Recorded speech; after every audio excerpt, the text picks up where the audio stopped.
હવે છોલા હોય કે ચોળા, સફેદ ચણા હોય કે કાળા ચણા, બધું મજેદાર બનશે। ખેડાથી સમાચાર કે જ્યાં કપડવંજથી બદ્રીનાથ ગયેલા 32 યાત્રિકો ભૂસ્ખલનને કારણે ફસાયા છે। કેદારનાથના દર્શન કરીને પરત ફરતી વખતે આ યાત્રિકો ફસાયા અને બદ્રીનાથ અને જોશીમઠ વચ્ચે ભારે વરસાદને કારણે ભૂસ્ખલન થયું હતું। ગુજરાતી યાત્રિકો સહિત 50થી વધુ વાહનો આ ભૂસ્ખલનની અંદર અટવાયા છે। આપણે જણાવીએ કે ભૂસ્ખલનને કારણે રસ્તા પર ભારે ટ્રાફિક જામ સર્જાયો છે અને કપડવંજના તમામ યાત્રિકો છેલ્લા 24 કલાકથી વધુ સમયથી ફસાયેલા છે। યાત્રિકોને સોશિયલ મીડિયાના માધ્યમથી આપી જાણકારી અને સ્થાનિક વહીવટી તંત્ર દ્વારા કોઈ મદદ ન મળી હોવાનો દાવો કરવામાં આવી રહ્યો છે। ભૂખ તરસથી તરવરતા યાત્રિકોએ સ્થાનિક તંત્ર પર રોષ ઠાલવ્યો છે।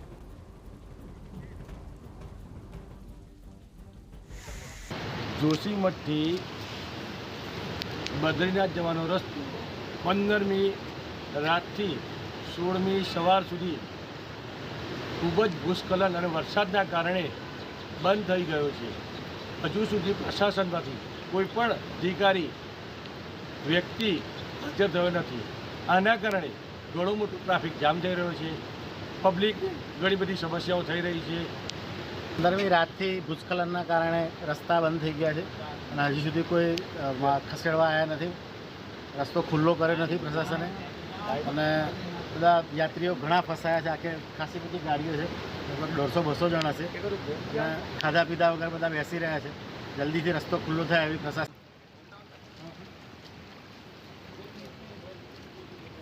આ સમગ્ર મામલે વધુ વિગતે વાત કરવા માટે જોડાઈ રહ્યા છે TV9 સંવાદદાતા ધર્મેન્દ્ર કપાસી। જે ધર્મેન્દ્ર, આ પરિસ્થિતિ જે સર્જાય છે, કઈ પ્રકારની હાલાકીનો સામનો ત્યાં લોકો કરી રહ્યા છે?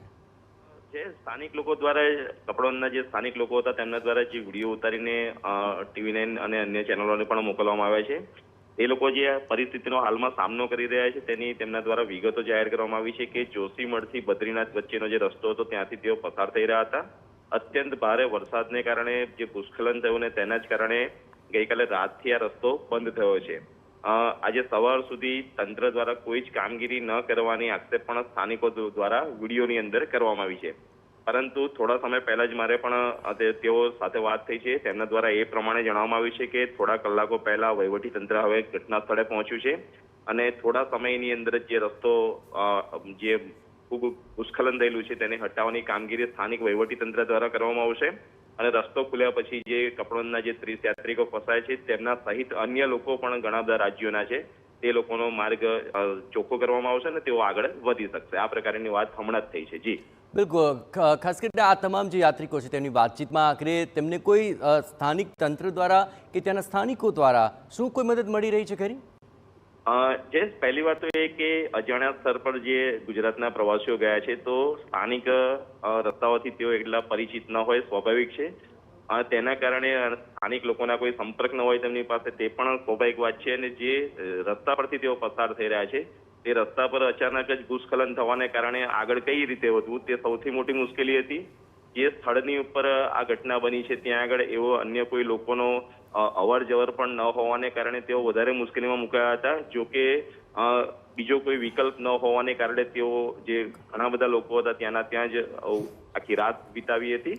ત્યારે હવે સમગ્ર મામલાને સોશિયલ મીડિયાની અંદર પણ જે રીતે મેસેજ વાયરલ થયા, સ્થાનિક મીડિયા પણ ત્યાં પહોંચેલું હોવાની માહિતી અત્યારે મળી રહી છે અને તેના જ કારણે હવે તંત્ર પણ એક્શન મોડમાં જોવા મળી રહ્યું છે અને ટૂંક સમયની અંદર જ રસ્તો ખુલ્લો કરી અને આ લોકોને આગળ વધારવાની શક્યતાઓ સેવાઈ રહી છે।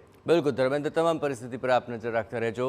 તો જે રીતે TV9 સંવાદદાતા જણાવી રહ્યા તે પ્રમાણે 32 યાત્રાળુઓ ફસાયા છે, પરંતુ સ્થાનિક રસ્તાઓથી તેઓ ચોક્કસપણે પરિચિત નથી અને આ અજાણ્યા વિસ્તારની અંદર આ પરિસ્થિતિનો તેઓ સામનો કરવાનો વારો આવ્યો છે।